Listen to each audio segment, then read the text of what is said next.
So how did this whole foster care lifestyle start for me? How? Good question, right? Sometimes it's nice to look back on things. I do believe that if you go the foster care route, that it's because you have a true passion for kids.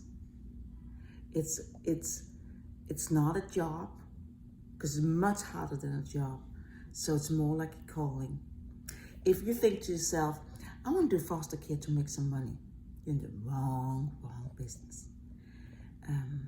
If you think to yourself, I want to make a difference, then you're right in the right place.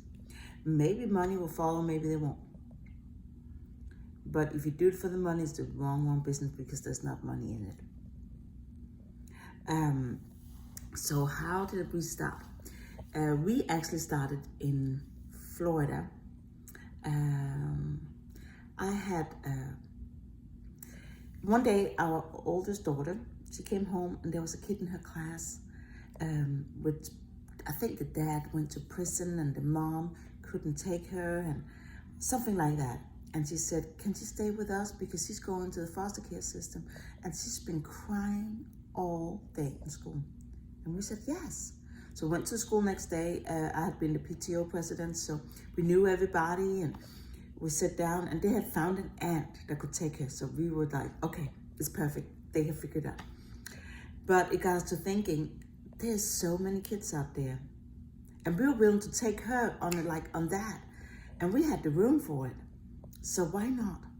Why not make a difference? Why not, when the day is when we say, okay, I'm leaving this earth and going to heaven, why not know that you made a difference in a couple of little people's hearts? So that was kind of the start of the whole thing. So then we started taking all these classes. In Florida, where we lived at that time, we took in-person classes before COVID and all that. And we did in-person classes every Saturday together. We had to get a babysitter for the two big ones so we could go there. And when we got finished, they did fingerprint. We did a long interview.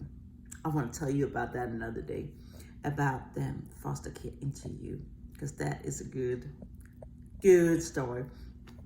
And I will just say really short that interview is thorough. It is questions that nobody normally asks you, and definitely not the person you just met.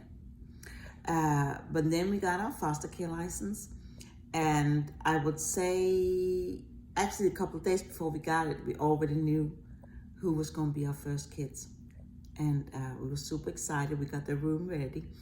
It was a brother and sister, and they were small and they were cute and they were there forever in our hearts, and I will never ever forget them.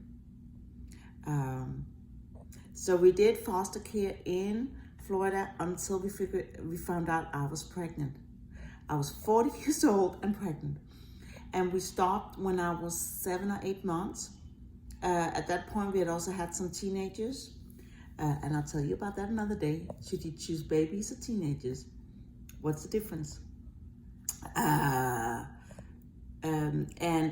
We stopped because I was pregnant and I was about to give birth, and we wanted to make sure that that baby was safe, because we didn't want to bring kids into a house with a newborn that couldn't speak up for itself.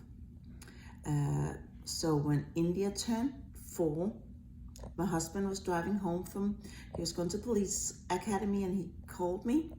He's changed careers, 48-year-old changed careers. Another calling, another story, another calling. And he called me and said, we need to go into foster care again. I know a little kid, I know an unborn baby that's going to need us. And I said, okay, I'll get us licensed. At this point, we're living in Texas. So I got us licensed in Texas, what is totally different than getting licensed in Florida. Totally different rules. I had no idea. Very silly rules, and really good rules. And I'll share that in another video. So with that being said, please subscribe to all this and become one of my foster fans. That way you get all these good little videos I'm gonna make. I'm gonna make a lot of videos of things that you won't hear anywhere else, that no agency or no caseworker will tell you, but I will tell you the truth, my truth, what I have seen and heard and experienced.